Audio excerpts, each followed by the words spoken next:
All right, you know what? Forget it. We're gonna stop with the bathroom talk. This has gone on long enough. We're also here to talk about UFC 280.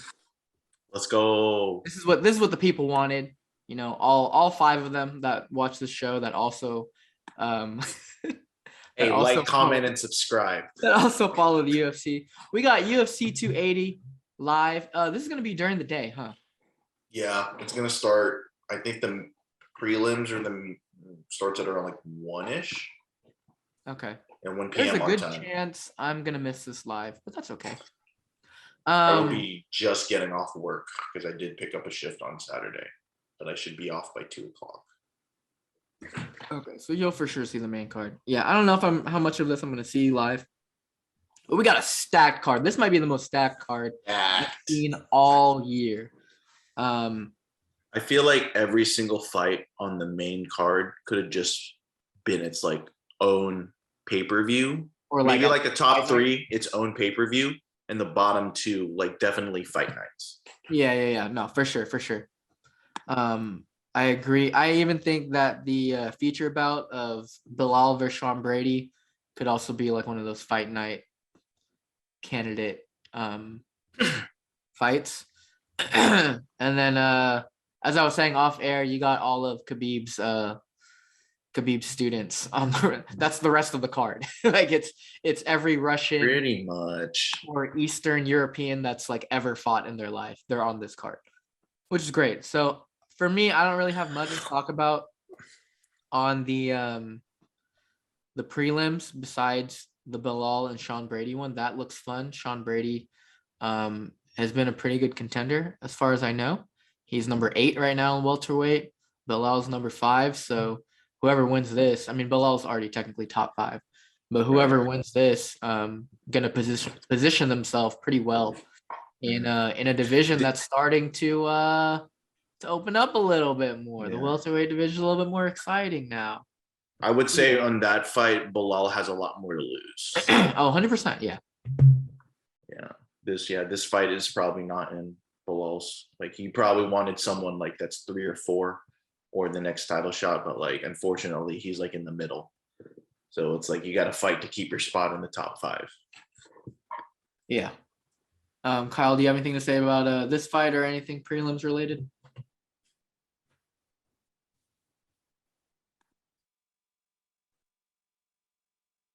I think we lost his audio again. Technical difficulties. Oh, sorry about that. No, you're good. Yeah, I gotta admit, this is the card that like everyone's hoping. No injuries, nobody gets hurt. Yeah. Before the fight, nobody, pulls out. Yeah, this is probably their biggest card, which is weird because like, yeah, I think it's gonna be in the afternoon, and usually like they would save by this time they would probably save a big card like that more towards December-ish. Yeah, right. Or even like January. I feel like January is a big. Yeah. Right. Like to start off the year with a bang. Yeah, they love those like winter spring fights. Mm-hmm. But I think they're pulling for the the Islam fans because of / Khabib fans to really carry this card in terms of pay-per-views. And by now, I think everyone really respects Charles Oliveira for, just being as dominant as he is. And see, like when we do our predictions, I know you're a Charles Oliveira guy. It's like, do I keep hating so that way he can keep winning, or do I support with the chances of him losing might be just as bad? So it's like I don't know, but I like the fact that Beneil Dariush is on this card against Gamrot, because Beneil's in theory you could say he's the number 1 contender. That's true, but he's taking a risk. Pretty big risk to me. Yeah, he's taking a big risk because if he loses, that's it. It's not like he goes back and he needs to win one more to. No. If he loses, he loses his spot and he has to work like 2 or 3 more fights. He has a lot to lose in this fight. Yeah. I agree. Yeah, because Gamrot's a killer, man. That guy does not get tired. Like, I don't know if you saw his last fight with Arman Tsarukyan. That was probably like, for me, that was kind of like my fight of the year.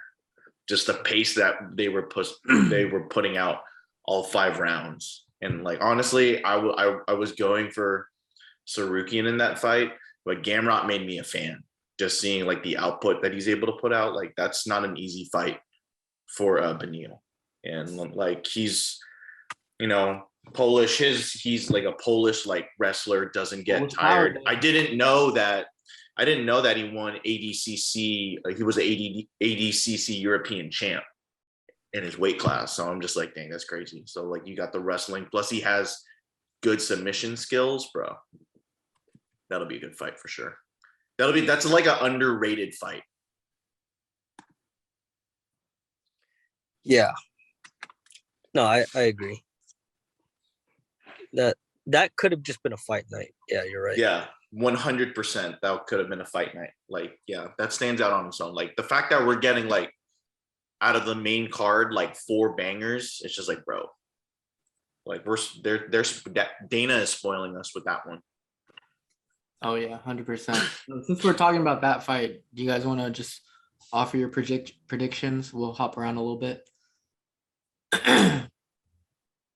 For which fight? Beneil and Gamrot.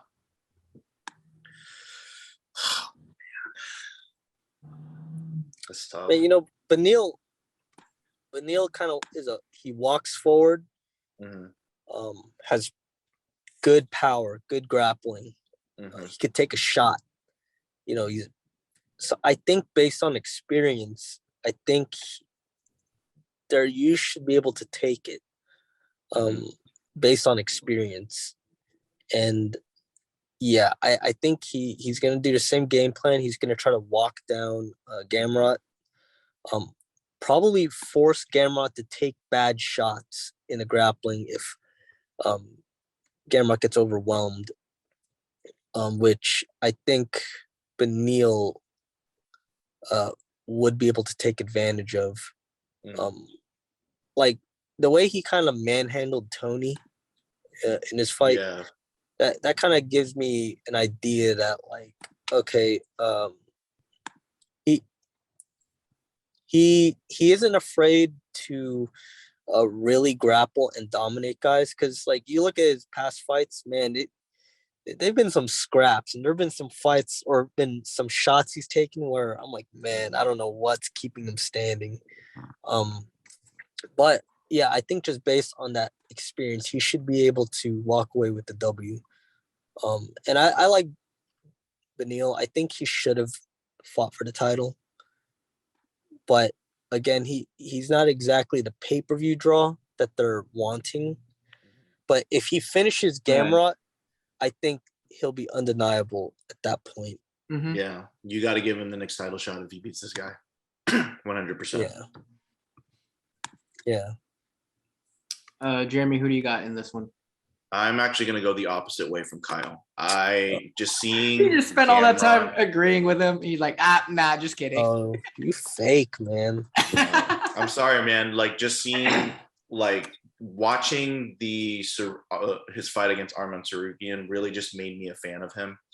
I think the athleticism and like the fact that he's also been more active this year too is like a plus for me as well. So like he's younger, he's stronger, a lot more athletic, and then the fact that he's been more active are kind of just like it's putting me over the edge over Beneil, because the last fight that Beneil fought with was like summer of last year, and I'm like, that's a long time. So, and it was against Tony, so like it wasn't like Tony coming off the loss to Justin during that time, or no? Or did he have another fight before? It was either that or if not the Gaethje fight, then it was the last time he had fought before that was the Charles fight. Yeah, no. If I'm being honest, man, I'm gonna go Gamrot unanimous. Okay. I think he straight up is just gonna just outpace and maul him 3 rounds. Interesting. I'm big shout out to Beneil. First of all, he's got an Asian wife. Shout out to him. And actually, fun fact, someone that we all know, is like a family friend of his. I don't know how Missy knows Beneil, but I think one of her friends is either Beneil's wife or like knows Beneil's wife. Yeah, I think she knows Beneil's wife. That's what it is. And that's crazy. I didn't know Beneil that. Beneil lives in San Diego. So okay. Poor guy. Hey, San Diego's cool though. I love San Diego, but I'm gonna go with Beneil just on the basis that his wife is Asian, and I believe that that just makes him one of my family members. I've been to San Diego twice in the last 2 years. I'm basically from San Diego, so I'm gonna go with Beneil TKO first round. Dude, that's a bold prediction. That's super bold. That's what I'm here for, man. Yeah. JQ is the X factor in our predictions. I am. And it's funny because if anyone's bold takes are gonna come true, it's gonna be Kyle's, because I still can't I can't get over the fact that he picked Juliana Pena to win and she won. Like I still can't believe that happened. Dude, there's a natural law to all this business. Weren't you you were watching the last Kamaru versus, man, what's the current champ's name? I'm sorry. Leon escaping. Yeah, Leon Edwards. And weren't you saying it's like I'm going for Leon? Yes. And just literally all 4 rounds you were like, oh man, he's just getting mauled, and just out of nowhere, he hits the kick, my jaw drops. Kyle just cuts up in the air. He's like, I told you. Yeah, dude. It's just when you have a feeling about these guys. Yeah. It's kind of like you have nothing to lose because they're like a heavy underdog. So it's like, all right, but can't that work to their favor? There's no pressure on them. That's true. That is true.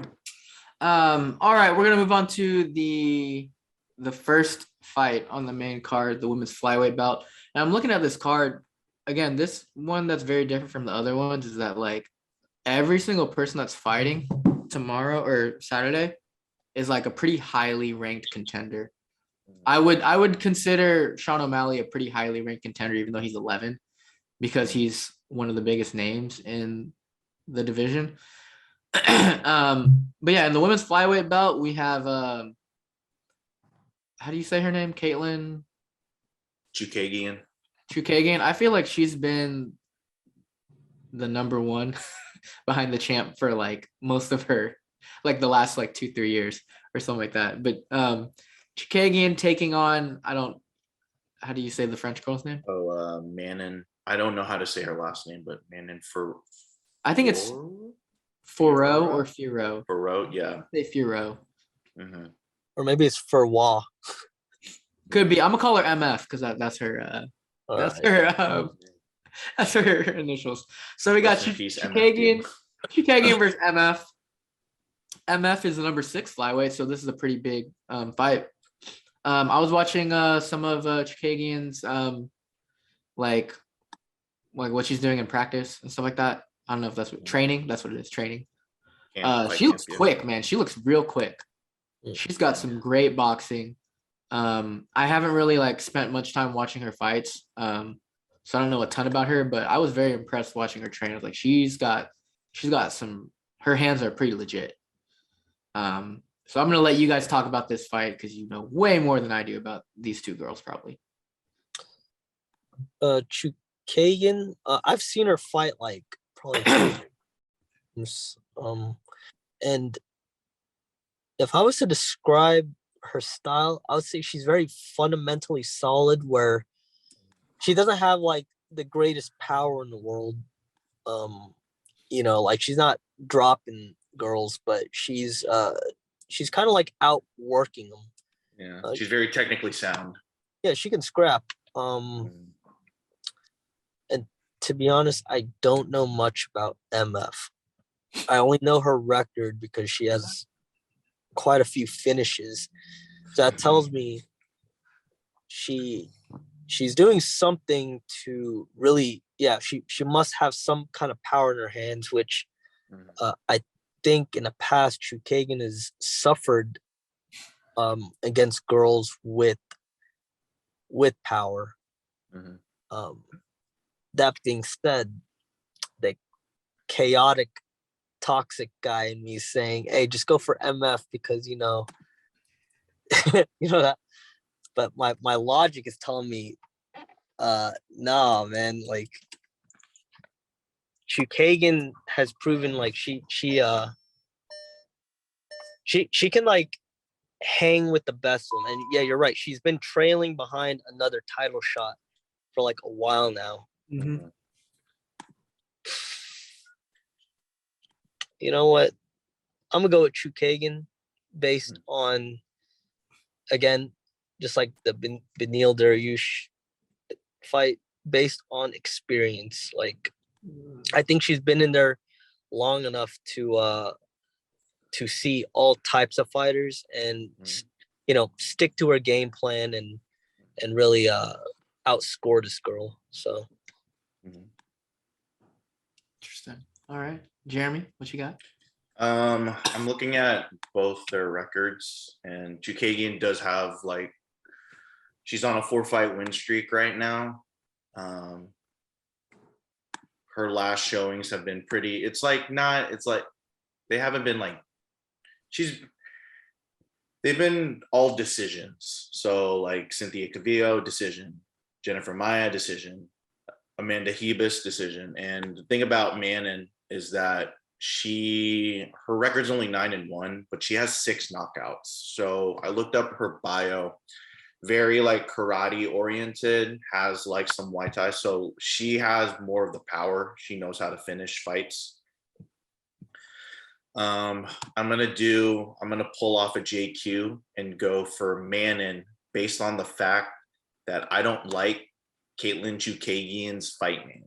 I think it's so freaking dumb. It's so stupid and so unoriginal. It's Blonde Fighter. Caitlin Blonde Fighter Chookagian. But she's blonde. I know, but I'm just like, that's not original. Or come up with something that's more original. So I don't know. Blonde Fighter, I'm just like, okay, cool. But she's blonde.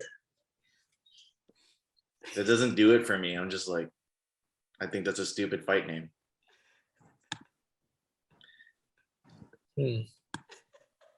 But I don't know. I'll go Manon. I'll go TKO round 2. Okay. Sounds like I'm the decider here. I'm gonna go with MF because she's that up, you know. I'm gonna say MF finishes her in the 3rd round. We'll go ground and pound. All right. So TKO round 3. Bunch of marks.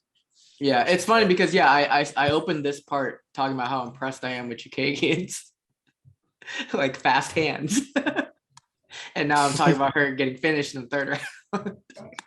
I think it'll be a pretty competitive fight though. I'm hoping this is a really good opener. Again, these are 2 pretty highly ranked flyweights, so hopefully it's a banger. If anything, like at the end of the day, we get a banger. That's all I'm hoping for. So we're 2 down. Now we got 3 more fights to go. Man, this is probably the people's main event, right? The bantamweight bout. This is the bantamweight bout that I'm more interested in out of the 2 on the main card. I am incredibly bored of that championship fight. I think it just bores me. I'm not really excited about either of those 2 guys fighting, but I'm excited about Peter Yan, the number 1 ranked bantamweight. He's number 1, right? For sure. In fact, check that. Number 1 bantamweight. versus the number 11, the rankings. Sugar Show, Sean O'Malley, undefeated.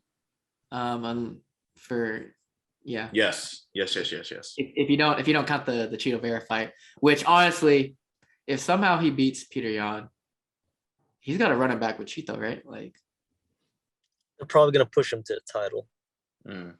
Okay, and then he'll run it back with the title shot. I want to see Cheeto fight him again. I do too. Probably for the title though. That's cool. I mean, yeah, if someone was gonna get to it faster, it would be O'Malley if he wins this one.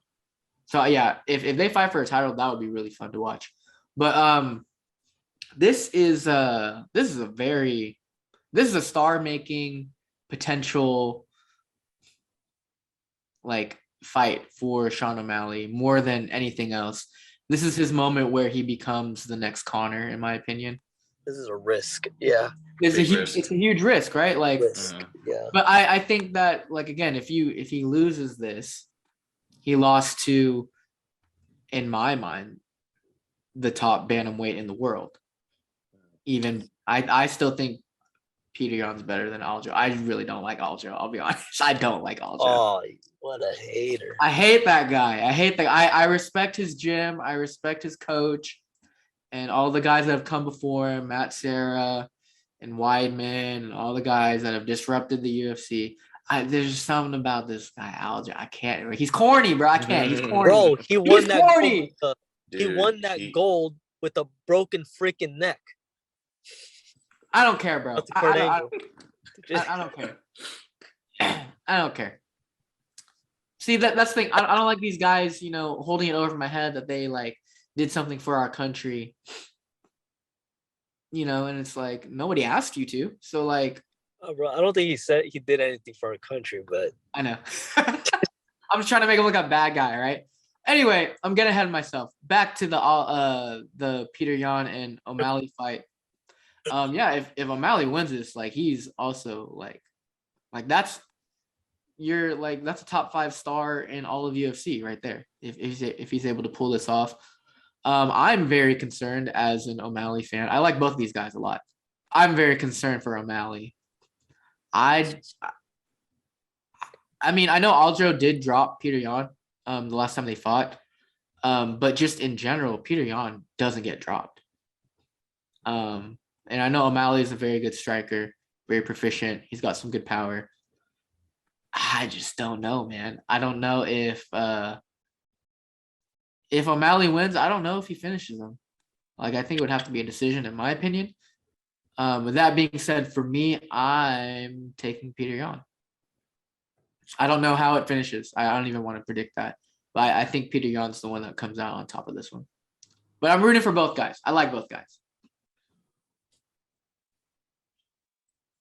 Yeah, well, Peter Yan his first rounds are not the greatest.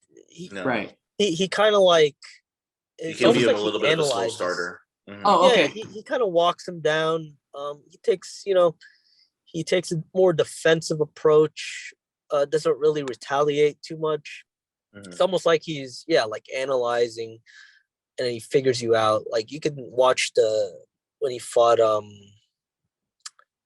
Faber, and he fought Aldo, if I remember.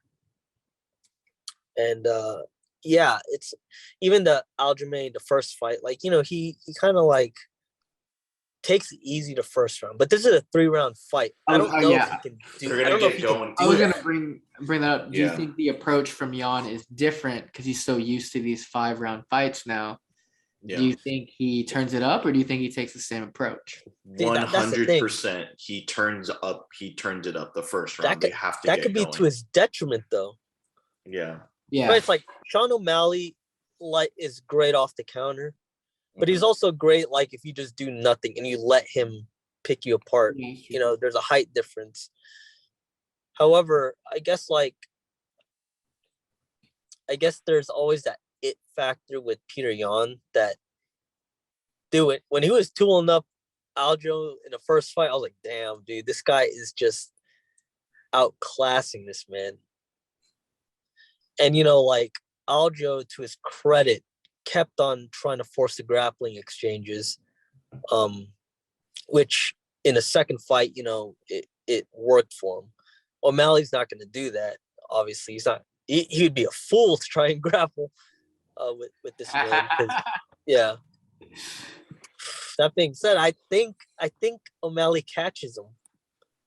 I think the height and the reach and the fact that the first 2 rounds are probably the most dangerous rounds for Peter Yan. I think Peter Yan is going to have to gain respect right off the first round. Mm-hmm. Like make O'Malley back up. But at the same time, that reach is going to be a problem. So I got Sean O'Malley, second round TKO. Interesting. Yeah, I mean that could be a little dangerous too, because O'Malley loves to throw off his back foot too, which makes him, a little bit more unorthodox. So I wonder if what Jan's going to do, if he's really going to try to press him forward or make him come to him. Yeah. What do you got, Jeremy? This is tough because I'm still a little salty at Peter Yan for knocking out Jose Aldo. Broke my heart. I was like, damn, this guy, man. But man, I am a fan of Peter Yan, especially man, his fight with Corey Sandhagen was probably like, oh my gosh, great fight. Like,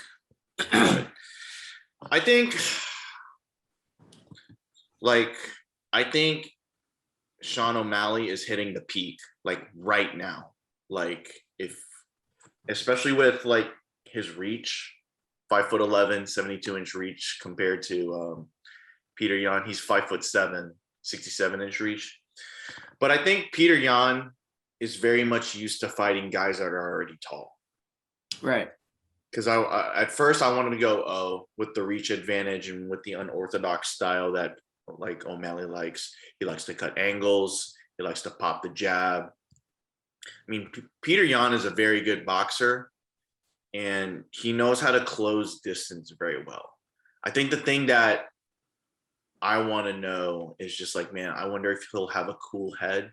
Because just seeing how he was with his last fight with Aljo, he's like, I'm coming for blood.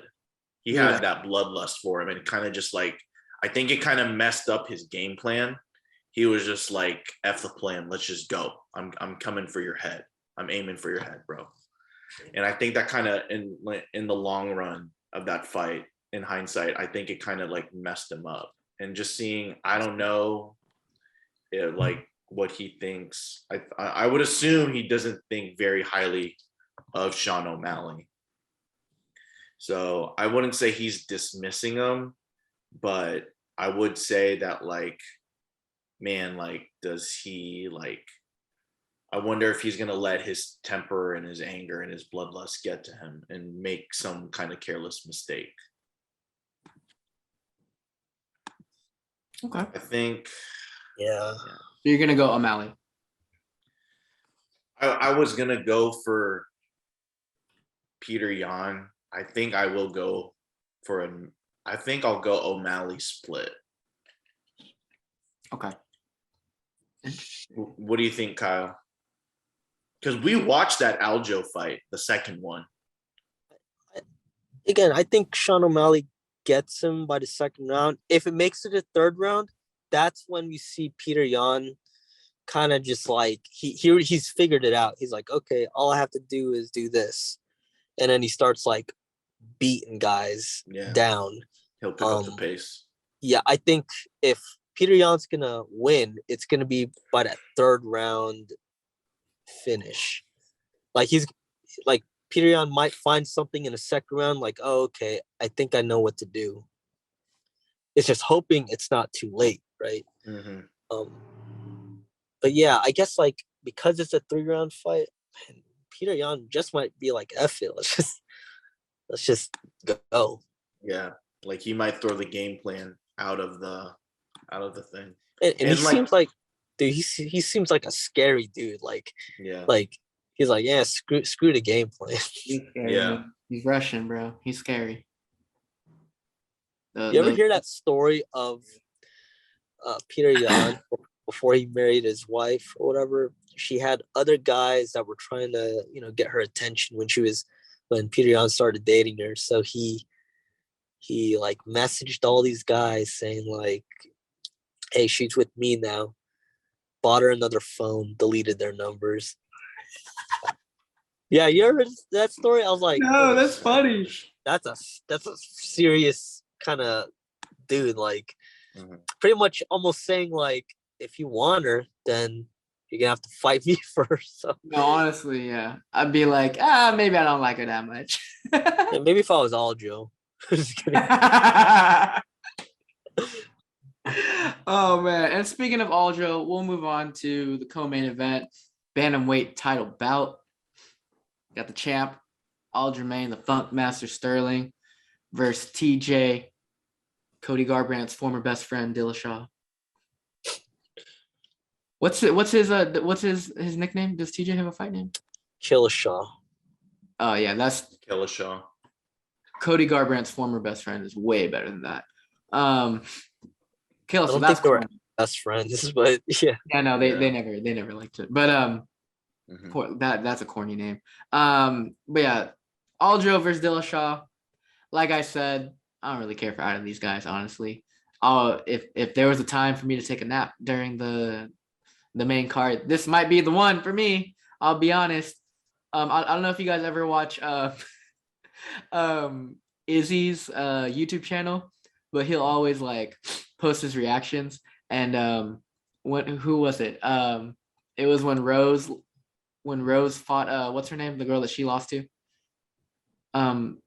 Who's the champ right now? The one that took the title off Rose.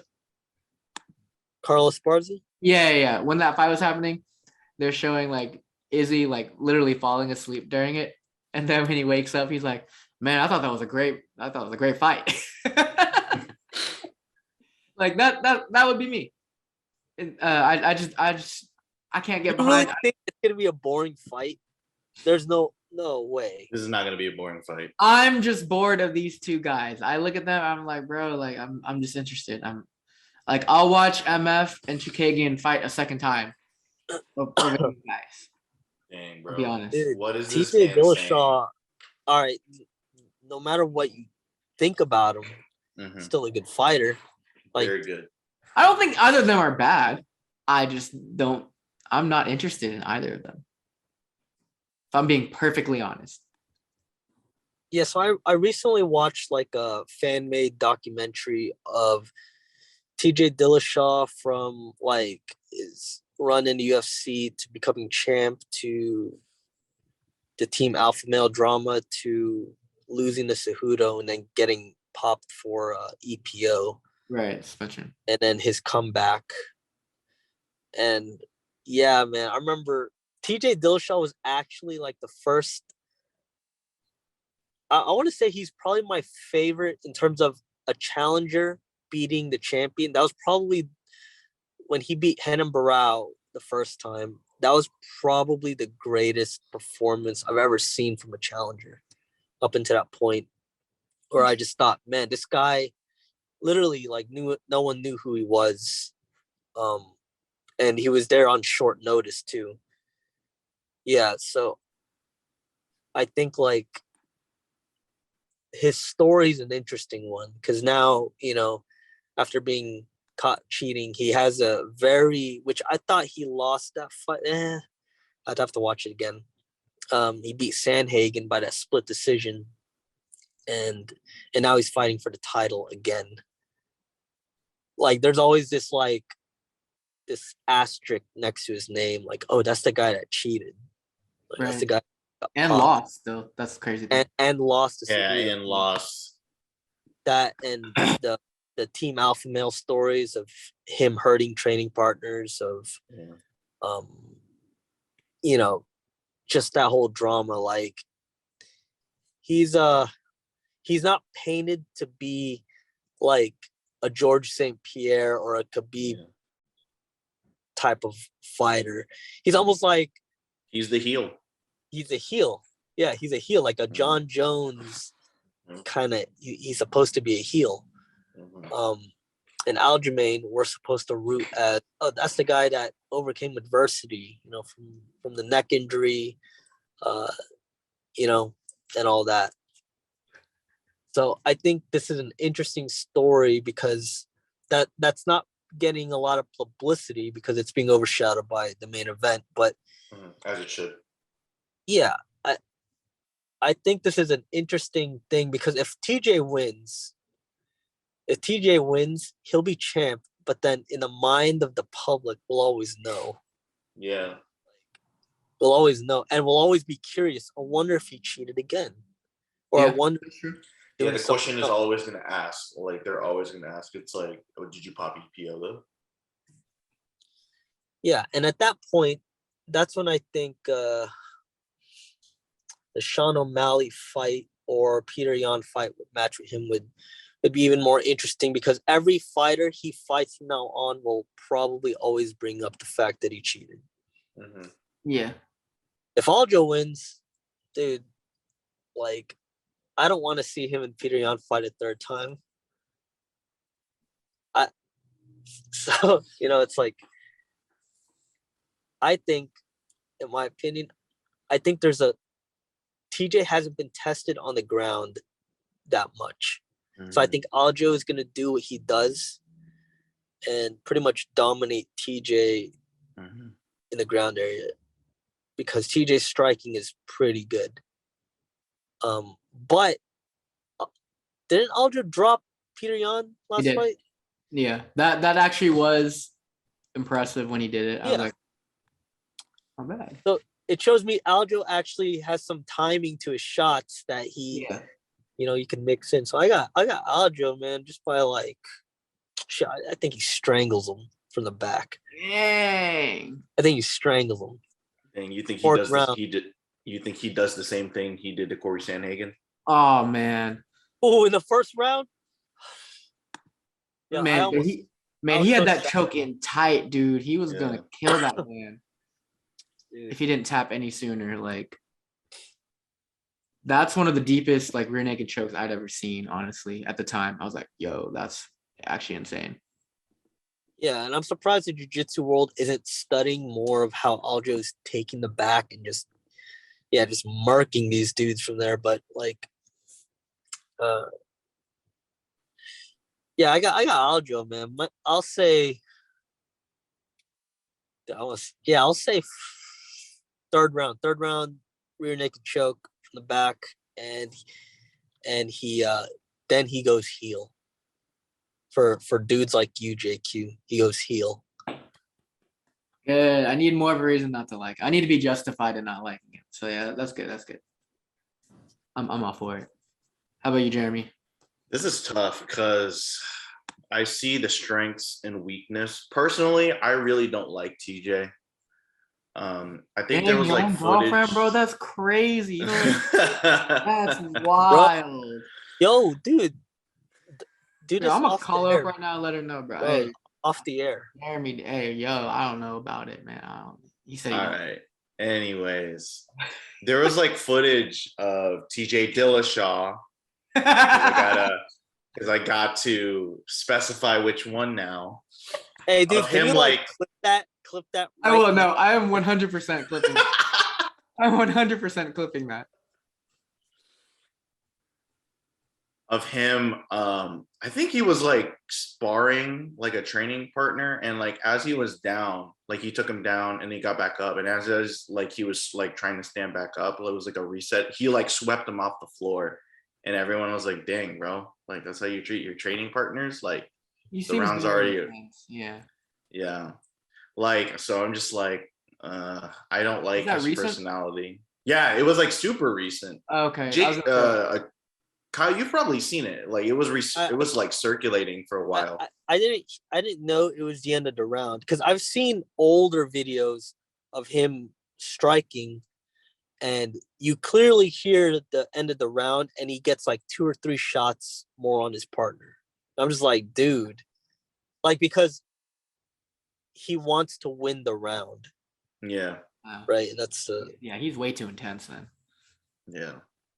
I do like his skill is just the intensity and like he doesn't get tired, but maybe the fact that he doesn't get tired is from something else, like we have to ask the question. It's like, dang, did every single one of his fights, did he pop? Like, or did he, is that the reason why he didn't get tired? But did he just not get caught that time? But I agree with Kyle. Like, he's always going to have that asterisk on him. Speaking of like baseball, it's like the Astros are always going to be like, oh yeah, you guys cheated though. Like, we're going to do the same thing to him. I do respect Dwayne Ludwig though. I think his coach, like the fact that he has a coach like Dwayne Ludwig, is a force to be reckoned with, because like Dwayne Ludwig, if you don't know him, he's just super obsessive about like game plan. And him and TJ have just developed this like bond to the point where it's like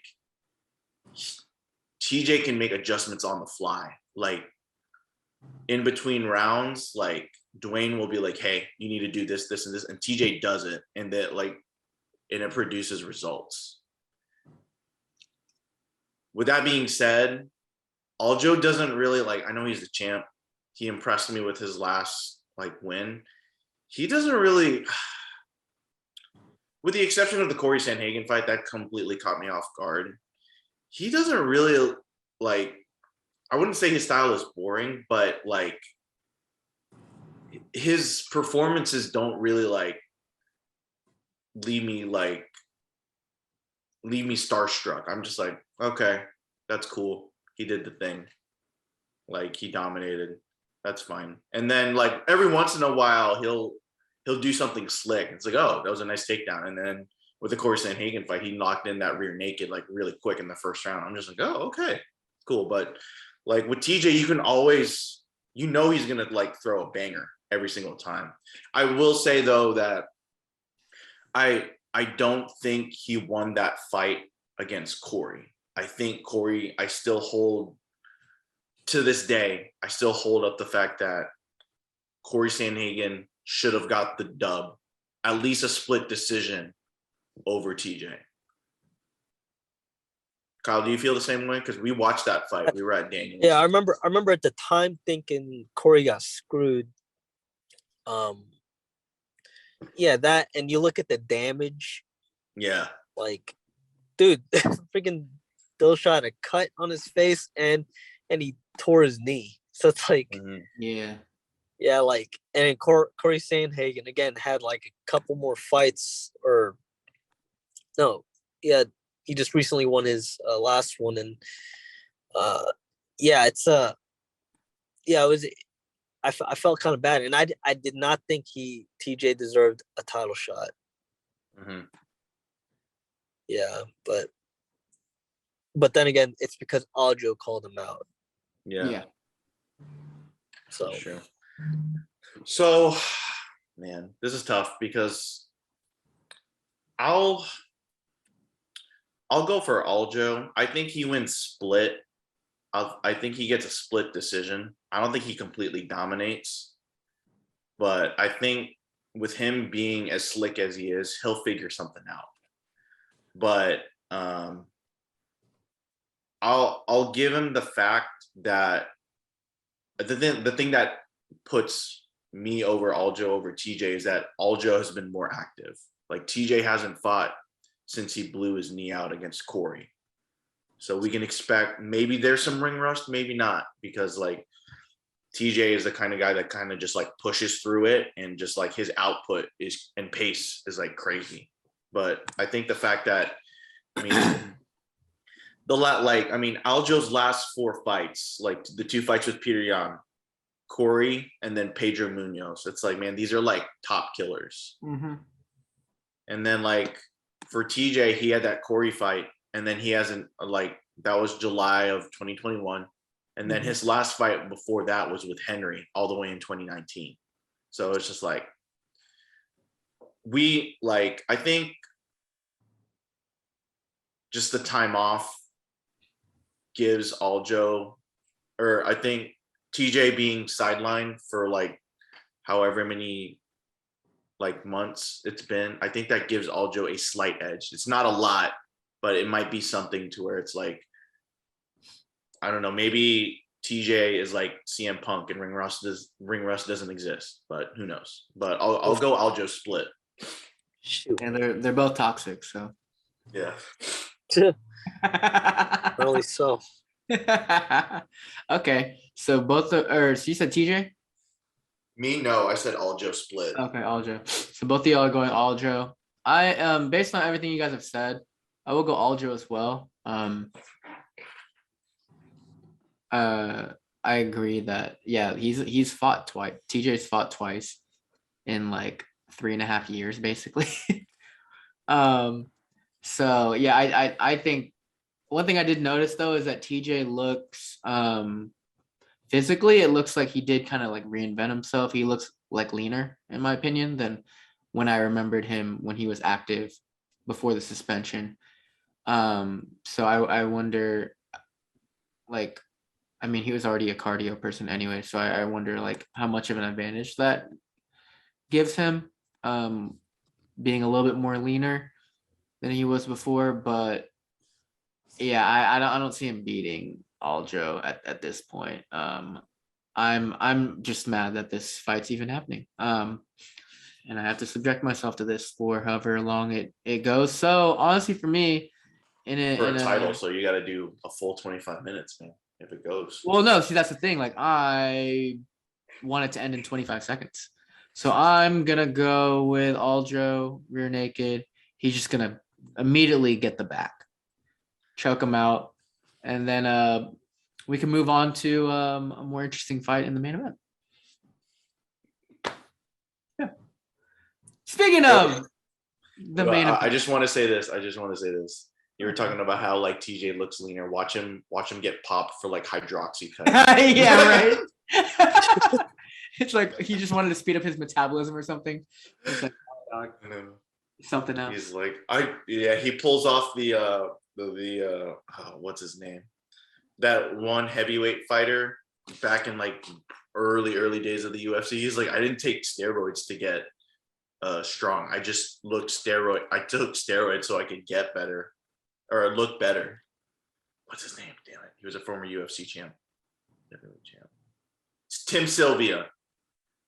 Damn. Shoot, I guess it didn't work, bro. Yeah, it's still because he's like, he got popped for like steroids or something, but like his excuse was like, oh, I just wanted to take steroids so I would like, not for the like edge in fighting. I just wanted to look better.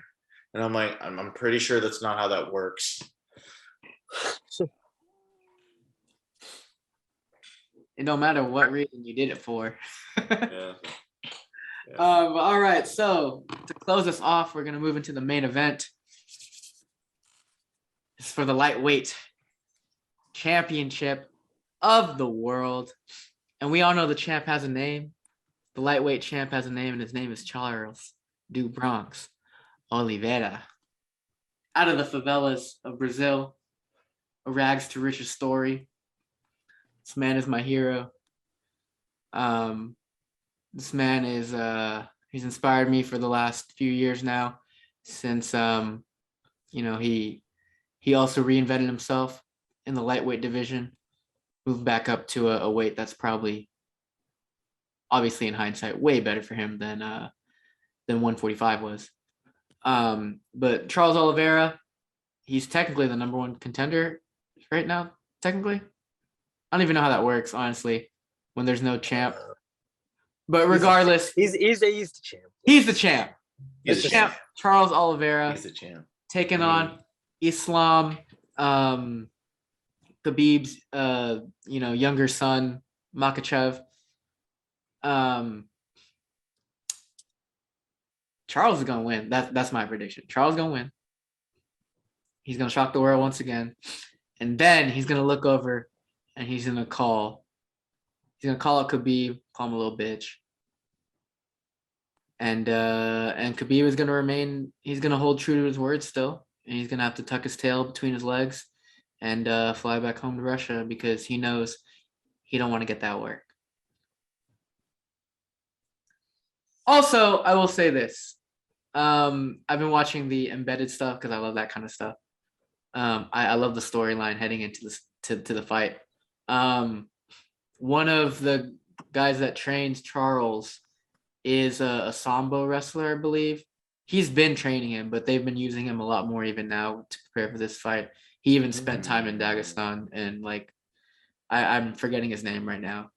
But I think they're doing what they need to do necessary to train for the type of skills, the wrestling skills that Islam have. I feel like, even though I'm like, going off on this whole thing, obviously Islam's skills are to be respected. So I think there's only so much you can train for. To this day, no one has been able to figure out the Dagestan wrestlers in the octagon. But I do think that Charles is going to be more prepared than like anybody who, in my opinion, fought Khabib, in terms of like trying to find a way to actually like work on preparing for somebody and working in the gym every day with somebody that has that type of wrestling history. This fight is, I have no idea how long this fight will go. Islam has already talked about how he wants this to be on the ground.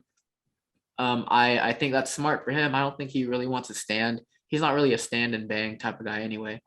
And not to say that I don't think he has power either. He knows what he's got to do. He knows where his strengths are. And for him, I think if he was smart, he wouldn't want to stand with Charles for very long either. Because Charles has proved, hey, this man's got some power in his fist now, Like he's got 3 sons now in the UFC. We can list them off real quick. We got the fake Captain America. We got Captain America without the super serum, Michael Chandler. We've got Hot Sauce Boy, Dustin Poirier, and who I like to call Ant-Man, Justin Gaethje. I call him Ant-Man because when the lights are brightest, what does he do? He shrinks. Ant-Man. So his 3 sons have been very vocal about, and as good sons are, supporting their father. They've been vocal saying that they believe that Charles is going to win this fight. Obviously, they've been in the octagon with him. None of them have fought Islam. That's the funny thing. But yeah, I got Charles. I'm gonna say. See, here's the thing. When everybody tries to take down Charles, a lot of them try to shoot for the legs. I don't think Islam's going to try to do that. I think he'll try to engage in the clinch if he can, and maybe try to do like a trip so that he ends up on top of Charles. So Charles can't like immediately grab for the neck. Obviously, Charles can grab the neck basically in any position he wanted to, I'm sure. But for me, who has limited experience in the fight game, that's what I would try to do. I don't know, it kind of makes sense to me to try to go for a trip or something like that, where you can land with your body on top of him versus the other way around, where he could either stuff it or just immediately grab the neck.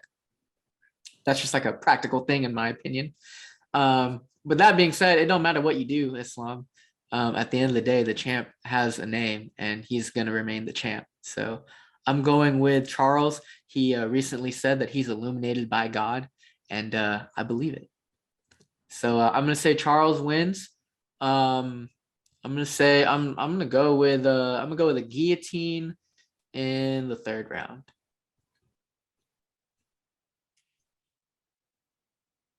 He loves that guillotine, man. He loves a good guillotine. That's actually a pretty good. Actually, you're not wrong. Islam actually, in my opinion, I think he has a more complete skill set than his brethren, Khabib. His brethren. Yeah, they're practically brothers, right? Yeah, you're right. So it's like, yeah, like you watch Khabib. Khabib, his path to takedowns is he has to press you against a cage, and then he takes you down. Islam can do that too, but Islam also does have very good trips.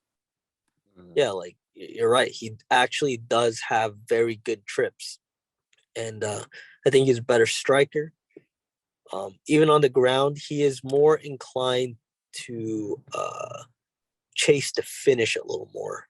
Like he doesn't Khabib kind of like drowns you and then breaks you until you pretty much quit, and then he'll finish you. But Islam seems like he's more eager to jump on submissions,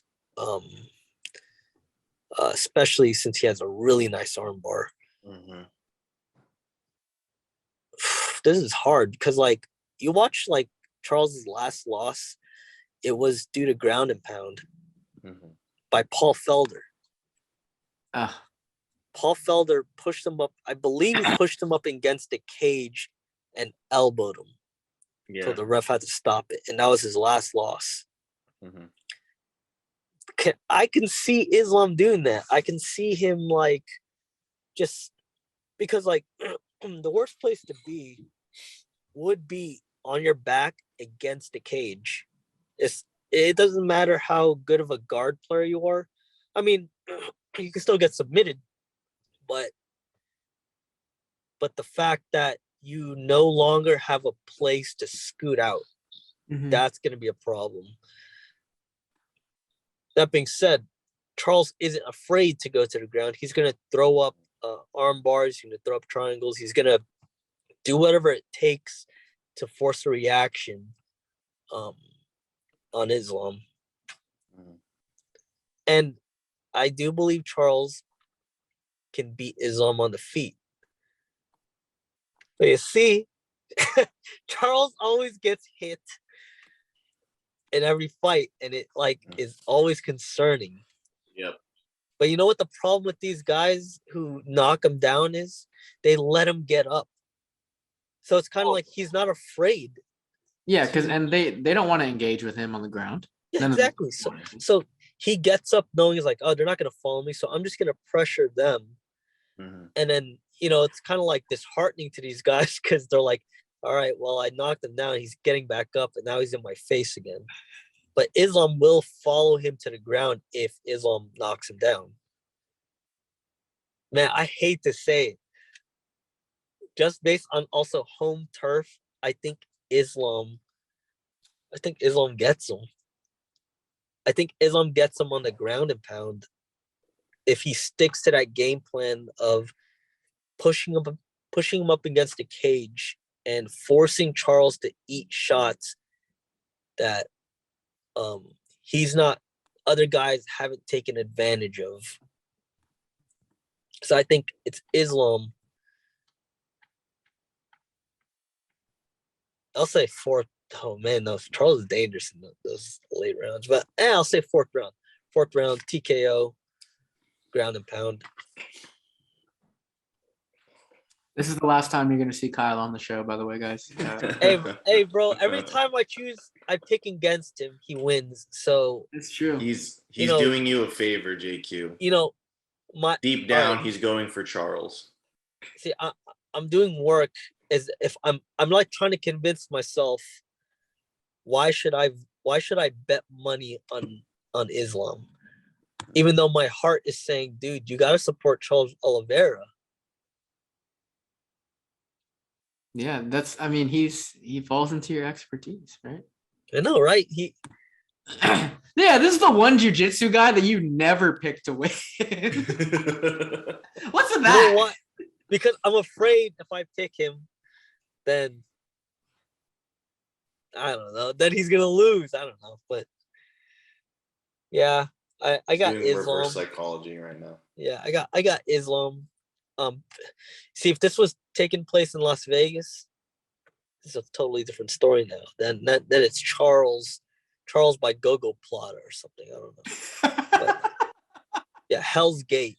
Crazy. For those of you who don't know. For the marks out there. What's the one? Isn't there one called like an Americana or something like that? That's like super rare.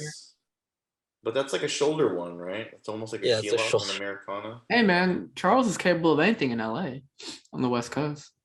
Yeah, so if this was taking place in America, it's Charles by Patriot Lock or whatever, just Charles by Darce for sure. If this is in the US. Yeah, but the fact that Islam's been training and he's training with his brethren Khabib on their home turf. Yeah, pretty much like the whole the whole Middle Eastern world is resting on Islam's shoulders right now. So. Yeah, honestly. Can't wait for him. Can't wait for the pressure to just crush him. This guy has nothing. Dude, those Dagestan boys have nothing to lose. They're in constant war. They don't ever get secular music or material to drown themselves to. So they have nothing. They have nothing else. Jeremy, you're the tiebreaker here. Oh man, I like both of these guys a lot. I think the thing that gets me, that gives me a slight edge over, a slight edge for Charles over Islam, is that the fact that he knows how to knock people out. Like Islam, we haven't seen any fights where he's like really knocked someone dead. It's always him just dominating with pressure and ground and pound until they eventually get knocked out or the ref has seen enough. But most of his wins has been, let's see, 22-1, 10 submissions, 4 KOs, TKOs, and then Charles just, which is weird because it's just like weird for me saying, because I think Charles, doesn't he hold the record for the most submissions? Mm-hmm. Yeah. So and the most like 21 submissions and 9 KOs. And he just has the most finishes overall, I think. Yeah. So it's just like, we know Charles is capable of knocking people out. Like we saw it with the Michael Chandler fight. We saw it against Jared Gordon. We saw it against Nick Lentz. Like we've very seldom seen like Islam really like dominate on the feet. And I think the only, man, just seeing the last fight with Gaethje and how he was able to just throw elbows in the clinch, I think that's a game changer for me.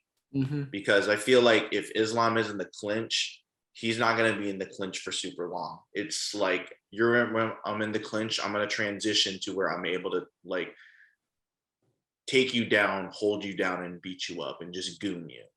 The thing with Charles is like when you're in the clinch, you have to watch for elbows. And knees too. If you remember the Poirier fight, it seemed like Poirier was super gassed in the round that he like ended up getting finished because he was eating some crazy knees in the clinch. Right. So yeah. So based on that alone, I'm gonna go Charles. I think I'll go Charles. I'll go TKO. I'll go TKO round 4, elbows in the clinch. I think he just gets him in the clinch and he'll drop him with like just a very slick up elbow. Because I know like I've seen him, he's capable of doing that. So I'm gonna go Charles TKO round 4 with an elbow in the clinch. All right, I changed my prediction. I think it's Charles. Now that I'm like picturing in my mind, I think Charles will survive those barrage ground and pound. I think he's matured enough to know he can survive. Yeah, he just has to. Go ahead and finish. Yeah, I think he's gonna finish him late. I think Charles will finish him on the feet because I think. After a while, Islam will have no choice but to stay standing. Right. Yeah. I think now that you explained it, it actually makes more sense to me on that front. I think Charles is competent enough on the ground to where he can escape, because I think his only chance is on the feet anyway, or in the clinch with strikes in the clinch. Because if I'm Charles, it's like, why would I play into his game? You know what I mean? Like I want my game. I want to go on my tempo. And when he thinks and when Islam thinks it's his tempo, I'm gonna make him realize that he's just fighting on mine. It's always gonna be my tempo. I take the fight where I want it. And I think he's competent enough and slick enough to where he knows how to escape out of those positions.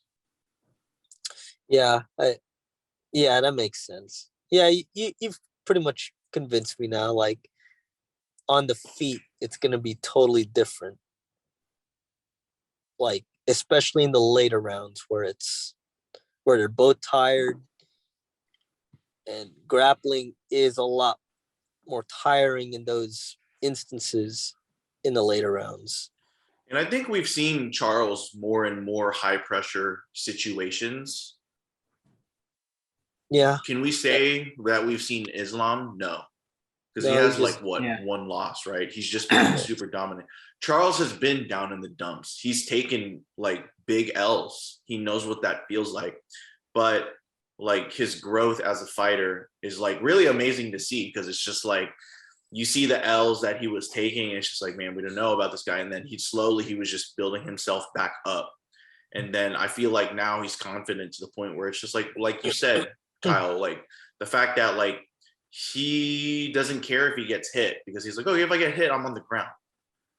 And so like the fact that he has that self-confidence to where it's like, hey man, like whether it's stand up or whether it's on the ground, I know I got you.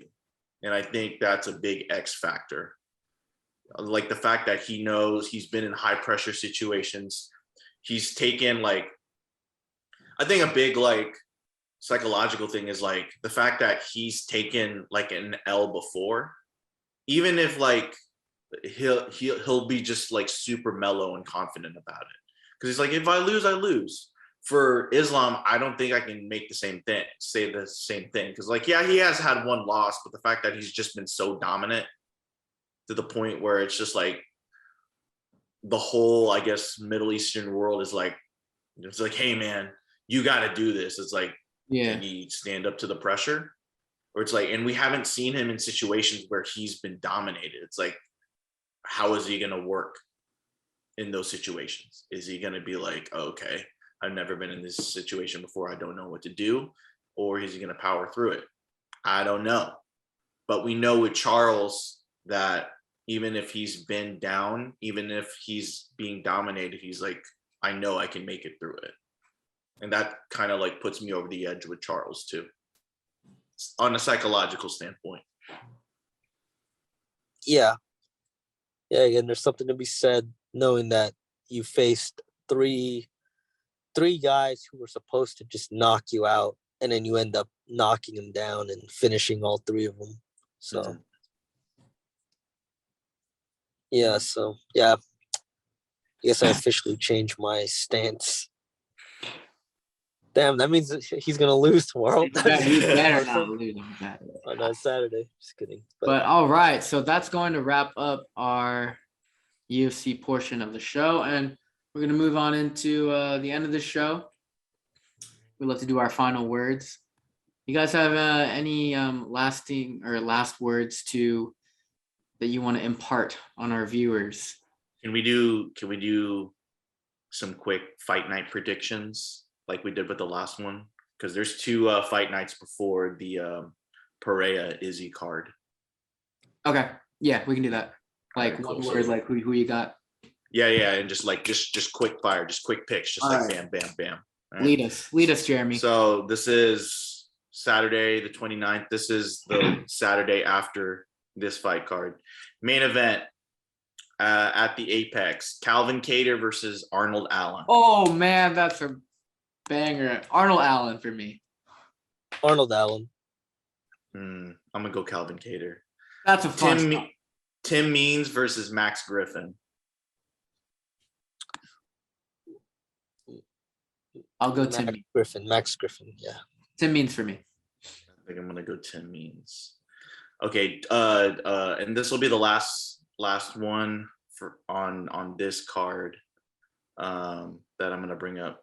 Dustin Jacoby versus Khalil Roundtree Jr. Khalil. Yeah, Khalil.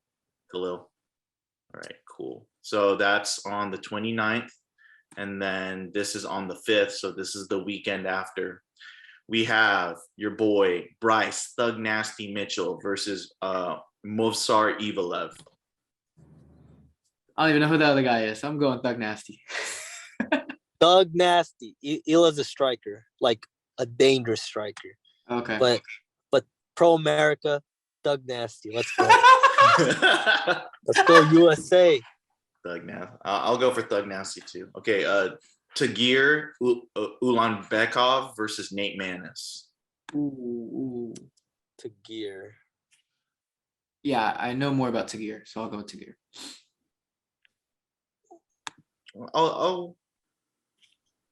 Man, this is tough. I'll go for Tagir too. All right, and Neil Magny versus Daniel Rodriguez. Ooh. Like I want to say D-Rod looked good in his last fight, but he also fought somebody like smaller than him. Magny for me. Magny.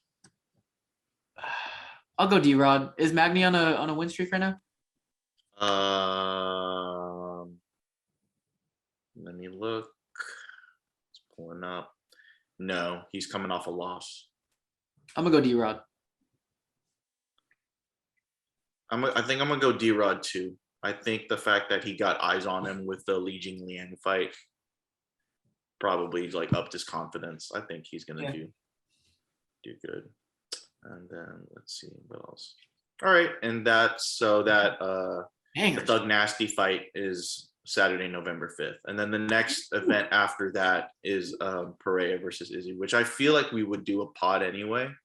We'll make time for that one. Yeah.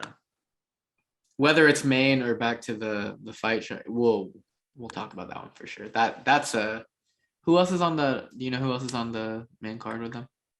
For 281. For 281, I'll pull it up.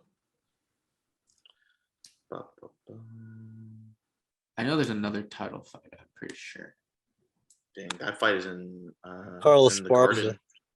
and Jay Wayne Lee. Okay, that's what. Yeah, I was gonna say. I was like, I'm pretty sure some of the girls. Poirier and Chandler on that card. Yeah. Oh yeah. Dan Hooker versus Claudio Willis. Brad Riddell versus Hanato Moicano.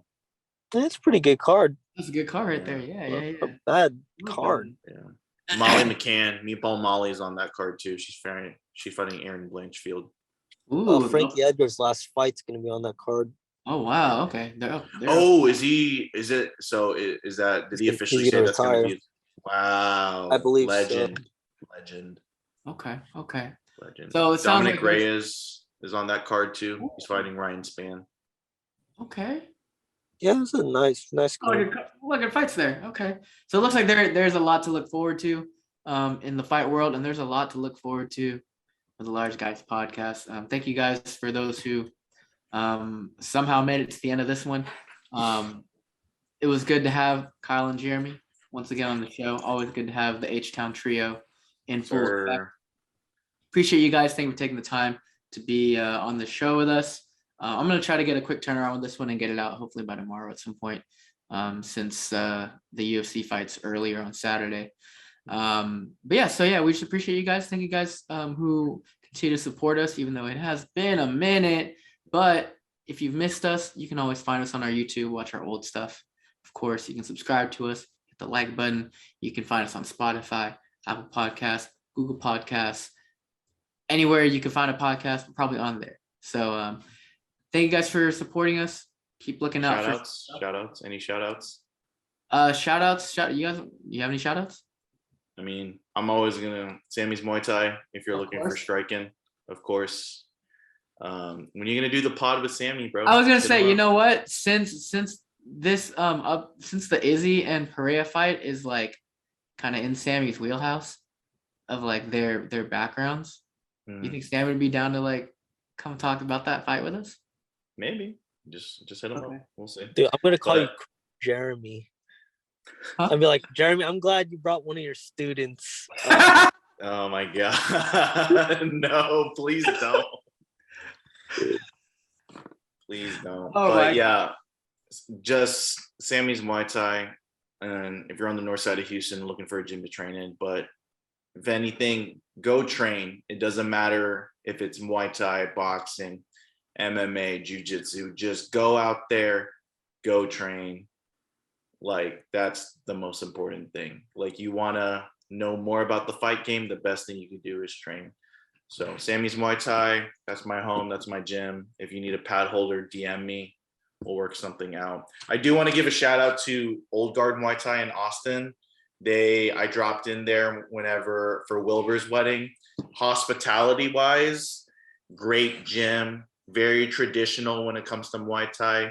And if you don't want to do Muay Thai, apparently, I didn't know this, there's a pro wrestling gym right next door to them. Because like while I was working out, I was like, man, like, is there another gym right next door? And the head coach, Dave, was like, yeah, it's a pro wrestling gym right next door. We've actually had a couple fights in their ring. I'm like, that's actually kind of cool. So if you're in like the North Austin area or North Lamar, Old Garden Muay Thai, go check them out. Kyle? Not really much. Shout out to all the gyms in Austin that's been very hospitable towards me, coming in and dropping in for training throughout these 2 months. Shout out to B Team and 10 Planet Round Rock. And just like what Jeremy said, man up and start training. Or woman up. Or woman up. But if you're a man, you should probably train. Because I know women can do it, but I don't have a lot of faith that most guys can do it. So. Oh, okay. So you're calling out the men. We're calling you all out. Yeah, and I use that term loosely, but I feel you. I'm not like some manly man or anything. I'm not some manly man. You're saying step up. That's what he's saying. Okay. So Joseph, come on, dude, find a gym. Let's go, bro. Yeah, bro. Bro, I train at Sammy's Muay Thai. What do you mean, dog? Yeah, you're there like every 3 months, man. He's just inconsistent. Yeah. I'm the TJ Dillashaw of the gym. Oh gosh. Dude, you're right next to Jan Jerem Muay Thai. Go drop in over there, bro. I don't know. Yeah. We'll see. Who knows? I don't know. I don't trust nobody but Jeremy. That's my excuse. But I will make one request. If we can't get Sammy, can we get what's his name? Big Lots Derek Lewis, or what's his name? Your friend? Oh, great value, Francis Ngannou. That's what it is. I don't know why I said Derek Lewis. But yeah. If we can't get Sammy, can we get him?